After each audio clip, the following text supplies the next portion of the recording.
Okay, and we are live now. So, hello everyone. Here we are today to talk to you about the topic of our Exchanges Week. So, this is the webinar. Which is the sixth one or the fifth one in a row of Exchanges Week webinars, which are organized by IFMSA and especially by Standing Committees on Professional and Research Exchanges.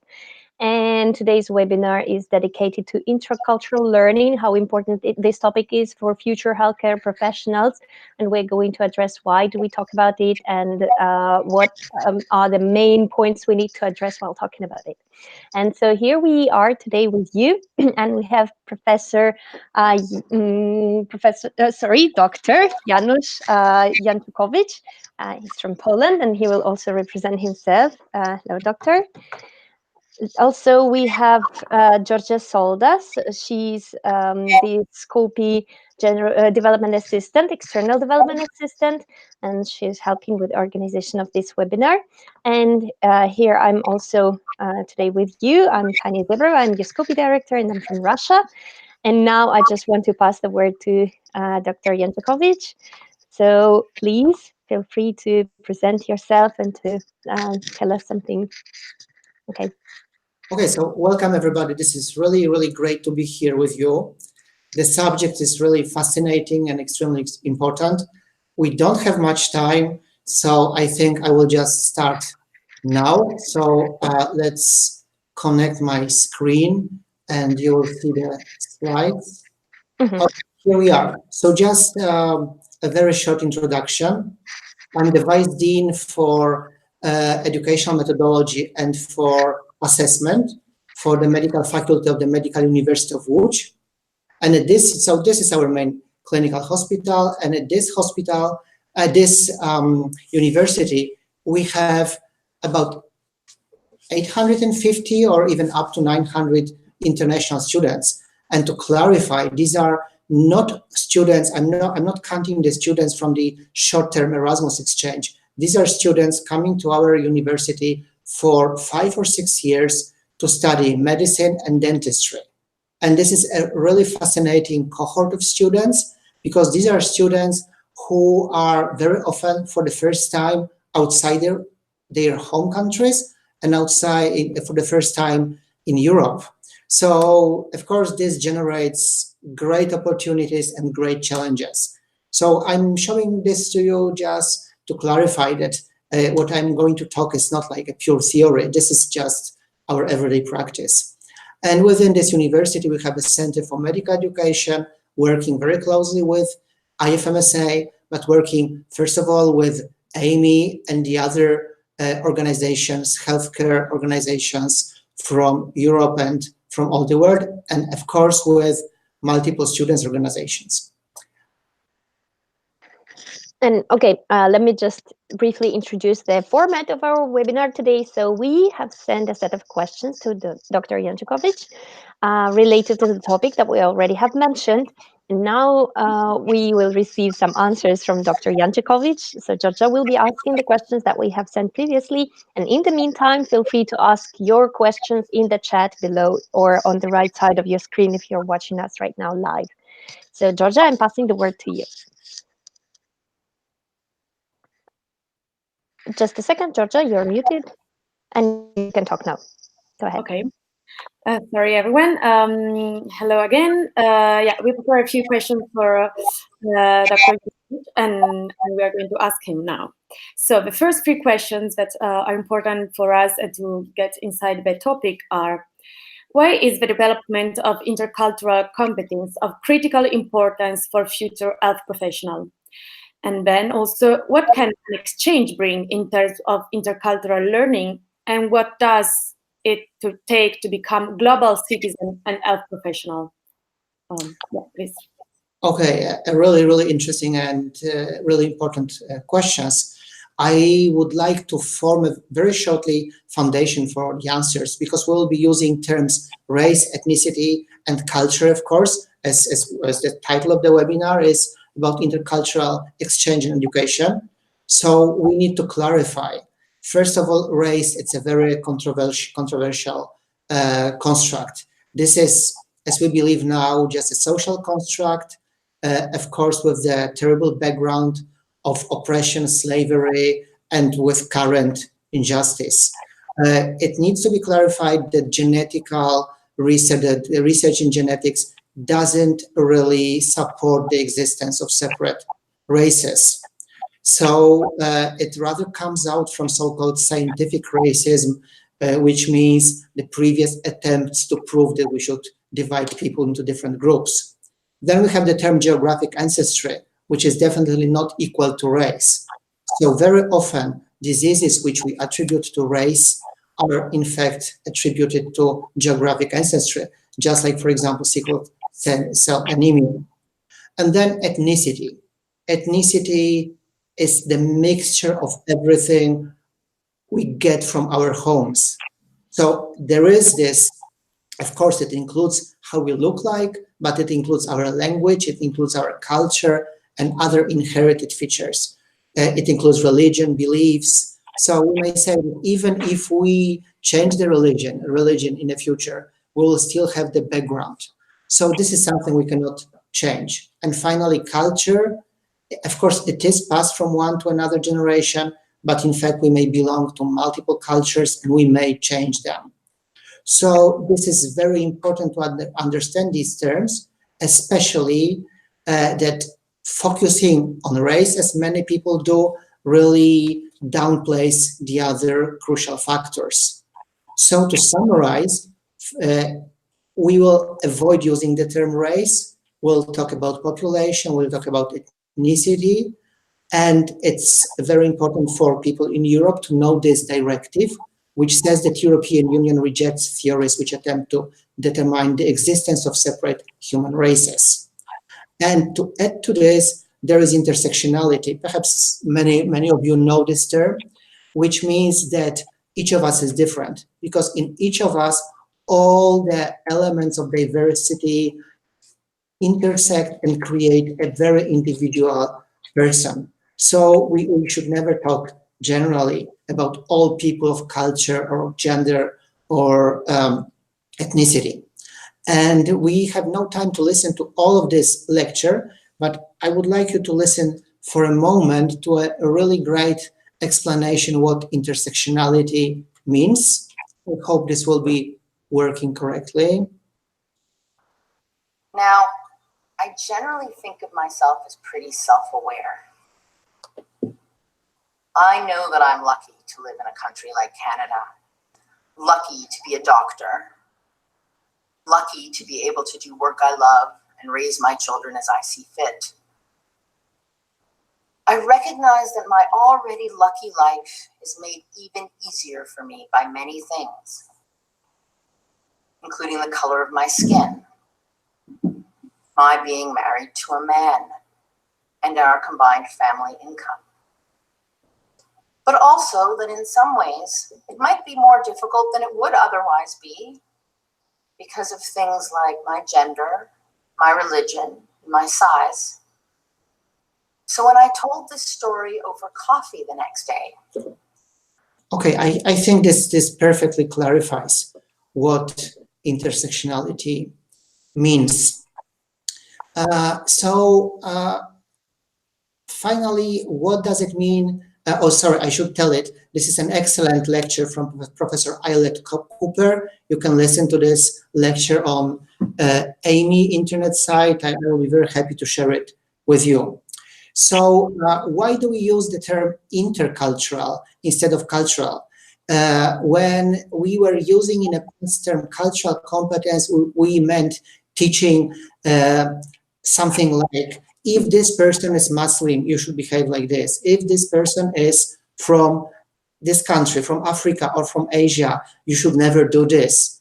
And surprisingly, maybe the background of this was just to teach people, but in fact, this was enhancing stereotypes. So we have switched to teaching intercultural competence, and intercultural competence means changing those stereotypes into self-reflection, empathy. And this is a very, very important moment of this webinar, that we should all realize this is not that much about learning theory. This is about the ability to look, listen, and react and reflect. Why is it so important?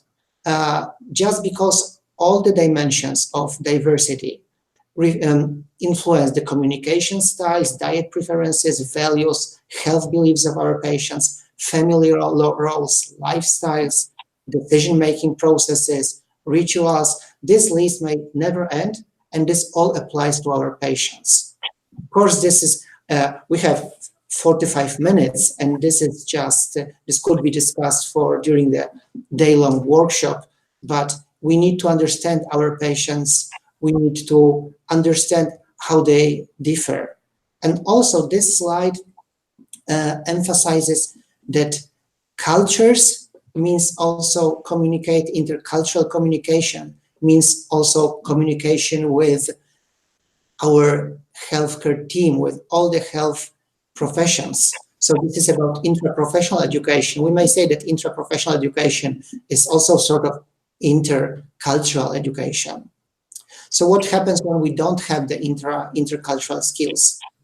And there are multiple resources, multiple publications that clearly explain it, that not understanding people of different cultures, providers order too few diagnostic tests, too many diagnostic tests, and finally, patients do not adhere to medical advice because they just don't understand us and we don't understand their complexity.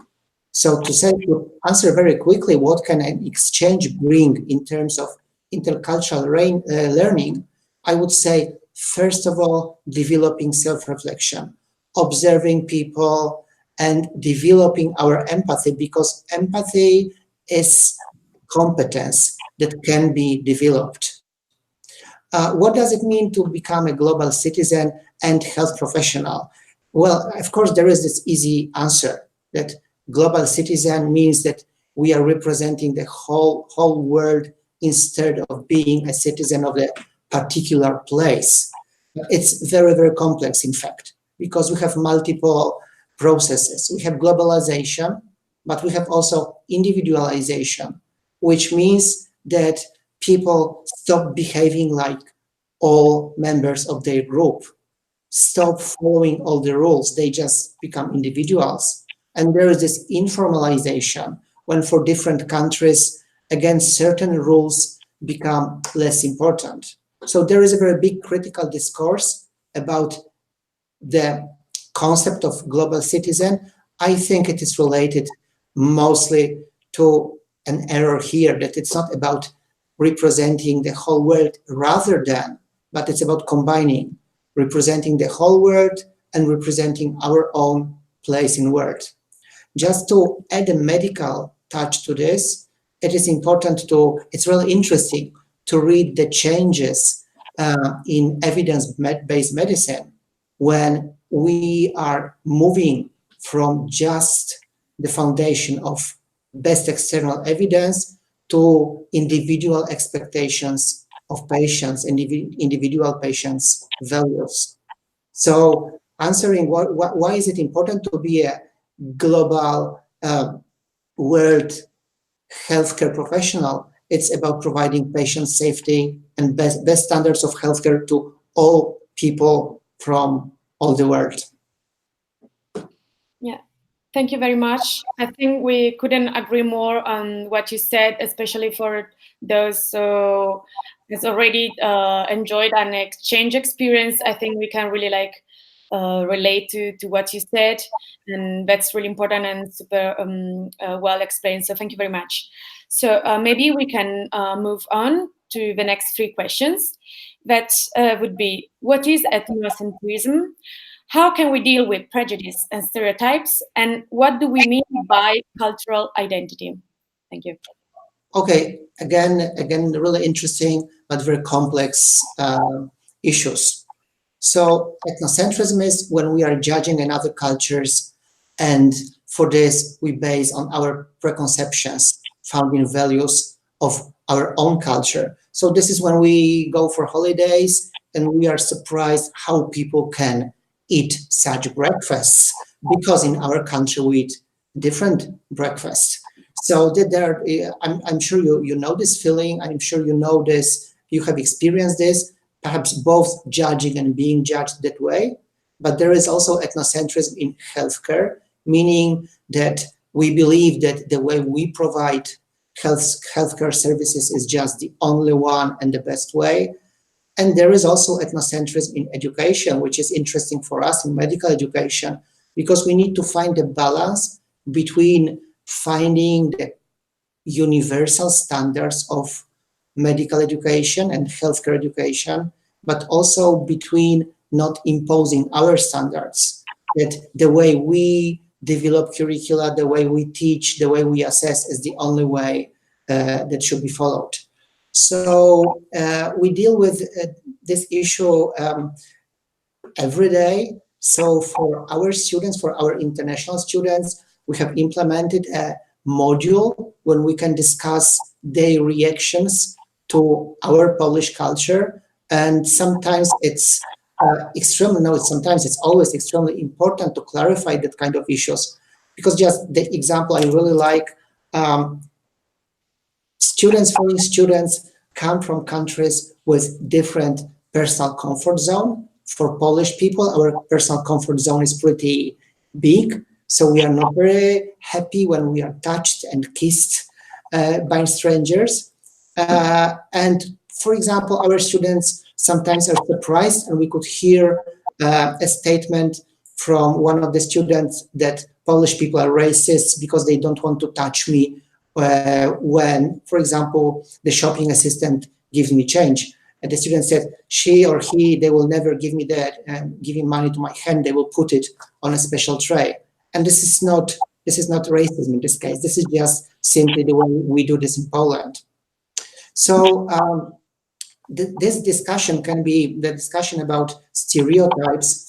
When we discuss it again with our students, we very often start from this very dramatic result of the research that says that African Americans are less likely to be referred for cardiac catheterization than white US citizens, even when presenting with the same symptoms.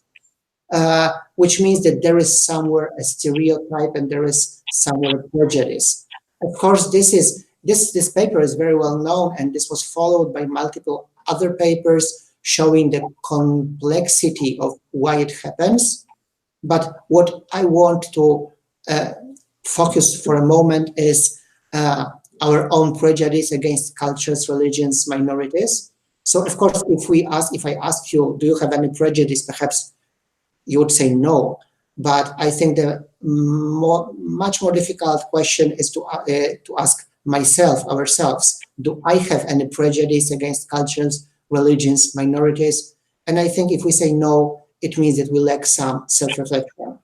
Because there is a very popular now concept of implicit stereotypes, which means the unconscious attribution of that kind of prejudice to members of certain social groups. And what I would like to encourage you, you can perhaps take a note, or you can take a picture of this internet address. There is a very interesting internet site, Project Implicit, when you can judge, you can evaluate your own prejudice against multiple dimensions of diversity, gender, age, skin tone, religion, weapons, and so on and so on. Following this, look, this is a little bit different statement. Minorities tend to be less likely than others to adhere to prescribed treatment plans.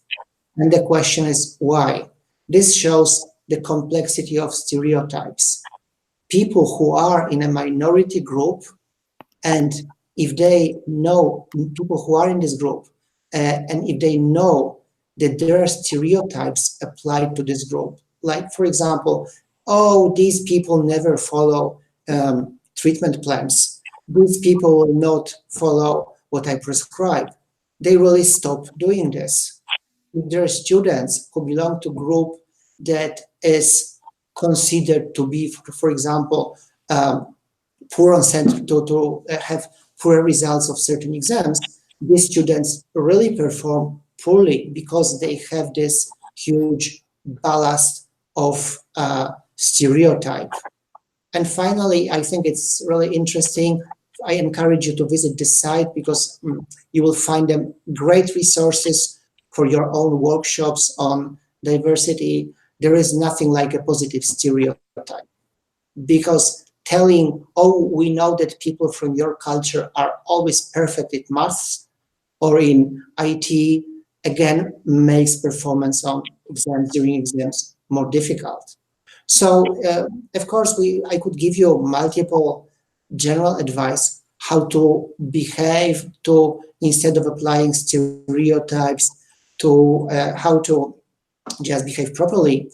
But I think it's, again, it's the first line is most important. Watch and listen carefully. What do we mean by cultural identity?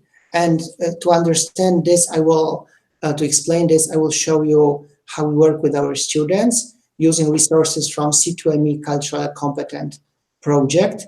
And you can access this project online. You can also use it. So first of all, we need to clarify, we belong to multiple cultures because we belong to the culture of our country, religion, education, and so on and so on.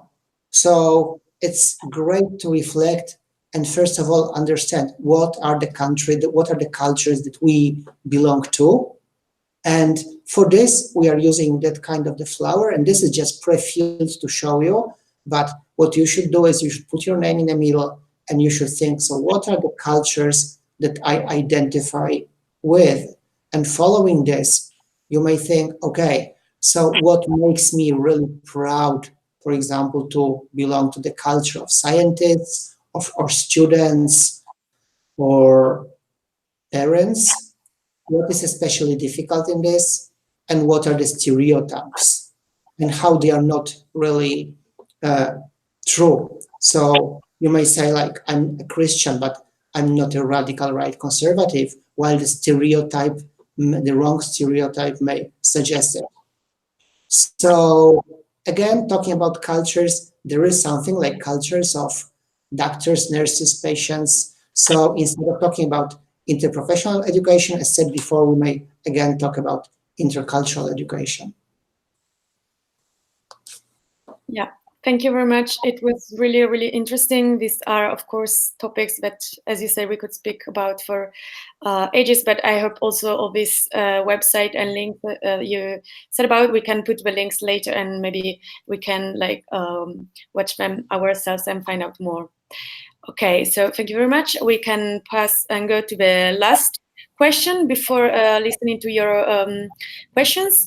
And it would be, what student learning outcomes should we take into consideration while speaking about intercultural competencies during educational activities like IFMC exchanges? Please, thank you. Okay, this is a very particular question about learning outcomes. And of course, developing the list of learning outcomes means involving the team of all stakeholders of education, which means talking to patients, talking to students, talking to teachers, talking to society in general. So if you have such a plan, we can work on this, we can form a team, you can form a team, and I will be very happy with to suggest you whom to involve, just to give you some support in this. Generally, we need to remember that perhaps the most important concept for medical students and medical doctors is the concept of medical professionalism. And as you can see here, there are multiple definitions. Every country, every university has the right to have own definition of professionalism. But I think this is the definition that we really like at our department, saying that medical professionalism signifies a set of values, behaviors, and relationships that underpin the trust the public has in doctors. So this is this crucial moment, the moment of trust also in intercultural relations.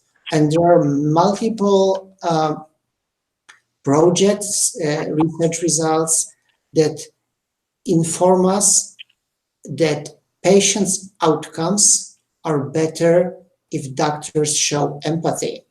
And when we talk about patients' outcomes, we don't mean like unmeasurable factors, like how happy the patient is, but we mean very measurable, very easy to measure factors. Like, for example, in this paper, you can see that patients with diabetes divided into two groups, with one group trusting their patients and having their doctors, and having doctors who could display empathy. The results, the biochemical results were much better. So how it translates to cultures? This translates again to self-reflection and empathy. And you may know that now in medicine, in medical education, we value developing self-reflection very highly. So this does not apply to intercultural complexities. This applies to everyday practice and everyday education. But still, for this, we need this foundation of knowledge and skills. So at first, this is really great to develop some knowledge and skills, and at the same time develop self-reflection. I think I would like to add my remark to the option of providing your colleagues with workshops, with different activities on intercultural competence. Of course, it will be great, or it is great if you are doing this, but please note that this requires providing perfect safety for participants, and it requires really knowledge and skills, because we have multiple examples of interventions in the area of intercultural competence, why the providers of such interventions had very good will. The results were related to stress, and they were related to deteriorating feelings of participants. So just we need to really prepare well such interventions, and we really need to have this basic knowledge. There are declarations in Europe and in the world addressing the urgent need for culturally competent health professionals, and this is one of examples. As you already know, we are using the resources of this project, which is called C2ME, Cultural Competent. So again, I encourage you to read this. Finally, within AMEE, we have the AMEE Europe group, which includes multiple organizations, and of course includes IFMSA Europe and EMSA and the other students' organizations. And with this group, this year in Vienna, we'll discuss the problems of non-European students studying in Europe, the cultural and curricular challenges of globalization of European education. So this is exactly what we are discussing today, because we are discussing intercultural competence from the perspective of you as the future doctors or health professionals, but we are also discussing it from the perspective of you as students who participate in all kinds of exchange. And we are now developing a special project. A student from my university, Ms. Fikiriye, but also people from your team, from IFMSA. Now we start working on a special survey that will ask students about their experience related to cultural change, intercultural migration, and it would be really great if you would like to participate in this project. I'm sure that the organizers of this meeting will reach you later on with information on this subject. So just finally, I hope to see many of you during the AMEE conference in Vienna. As you can see, we'll meet in August. Of course, now we have about 10 minutes for questions, but also if you have questions to me or to my team, feel free to email us, and we'll be very happy to communicate with you if you have ideas for cooperation in the area of intercultural competence. again, it will be really perfect. Okay, thank you very much. It was really, really interesting. And of course, we will give you more information also afterwards about the survey that we were speaking about. So now, if any of you have any questions, we can try to answer them. So feel free to ask them. Okay, so far, I think we didn't got any questions, so maybe I can ask you a few while we wait for others. First one would be, you said we need to be very careful while organizing activities about these topics during workshop and trainings involving different students from different countries and culture. But we have, I don't know if we already spoke to you about this, we generally organize two types of training. One is called pre-departure training. It's for our outgoing students, and one is upon arrival training for our incoming students. So I don't know, would you have any advice of activity like the type of activity we could organize both for outgoings and incomings, not to excess our limits and not to fall into distress, as you said it could happen? Yes, so first of all, you need to provide a very safe environment for the group. If you want people to talk honestly, if you want people to disclose maybe their difficult experience, you need to be aware that this is very psychologically difficult for these people. So you need to very clearly address the issue of confidentiality of the group, that everything that you discuss within the group will not be discussed outside the group.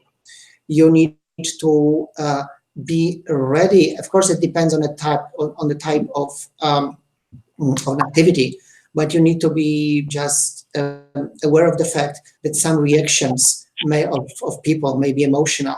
Someone may start crying. Someone may want to leave the room. So this is just one issue. The other issue: how can it happen? What type of activities may lead to this? It depends on the discussion. And when you said if I can suggest activities, of course we are very happy to share the activities. But then I can give you an example of a really fantastic activity, which are special cards for reflection on intercultural issues, developed by our fantastic friend from Amsterdam, Dr. Veronica Seleger and her team. And while Veronica is very happy to share the cards, at the same time she wants to talk and to train people who are using the cards, just to be sure that they are ready for all complexities of what can happen. And in the literature, again, I can share you the links. We have examples of quite dramatic situations when people were trying to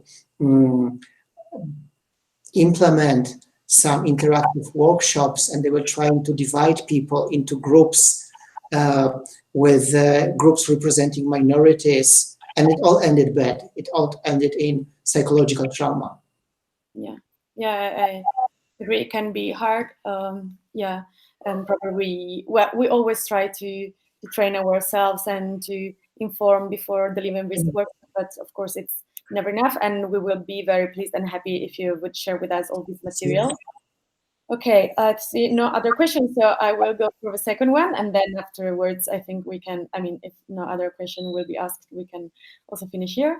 And Georgia, if you allow me, yeah, I just had an idea that maybe we can even think about some training on this topic, which we can organize maybe during the August meeting if you manage to arrive, Doctor. So maybe we can discuss it later and think about something together as well. And yeah, sorry for interruption. Just had an idea in my mind that I suggested the same, so I totally agree. My question is that I always believe that these are really fundamental questions for as professionals, but as I see, at least where I come from, I'm from Italy, it's not something addressed in the medical curricula. Have you any experience or advice for us as students, medical students, to advocate and promote this kind of topics within our university? How can we convince our deans and professors that it's something important to be addressed and organize courses and lectures about it? Well, for our university, this great change happened when we started developing studies in English, and we started to have students from the other cultures. And then we started realizing, our faculty started realizing that apart from the best intentions, we need to have the very particular skills and knowledge. So I'm sure that showing your deans, first of all, the standards from the other universities, and we can also discuss it, but also showing the statistics about how many graduates of the university work in different countries for a long time or for a short time. This all shows how, and also discussing the complexities which are not solved for many countries, the complexities of having foreign patients in our country, of having foreign patients, foreigners who don't speak language of our country, of not having people who are ready to work with people who speak in the other languages, of working with so-called interpreters. This is all. It is all kind of from a list of reasons why this should be implemented. Implementing new, honestly, implementing new curricular elements is very difficult because it always is followed by the need for teaching staff, the need for some finances. But I think a good idea is really if you could invite your deans to maybe visit the other universities that have it really well developed. Yeah, sure. It's a really good idea. All good ideas. Thank you very much. Okay, from my side, I mean, I would have hundreds of questions, but it's not the place here. I hope I can ask you in the future. And I don't know if anyone has any question, or Tanya, if you want to ask anything yourself. No, I think I just, I have an overview right now, but other questions that pop up in my head are more detailed, maybe. So I think maybe we could address them in the future during online communication or physical communication if we meet somewhere. In the end, and yes, just from my side, I wanted to thank you, Doctor, for having this webinar with us, for presenting such an interesting perspective and overview on the problem. And of course, we will keep in touch with you. We'll be waiting for the materials, and we will share the materials that you could provide with us with our members. Also, we'll put some links here in the description of the video. And yes, I hope we will have some time to collaborate more in the future. Thank you very much for all this. Thank you very much for all your support and being here with us today. It was really important for us. Thank you. Thank you very much, and let's stay in touch. Thank you. Okay. Thank you. Thank you. Bye-bye. Bye.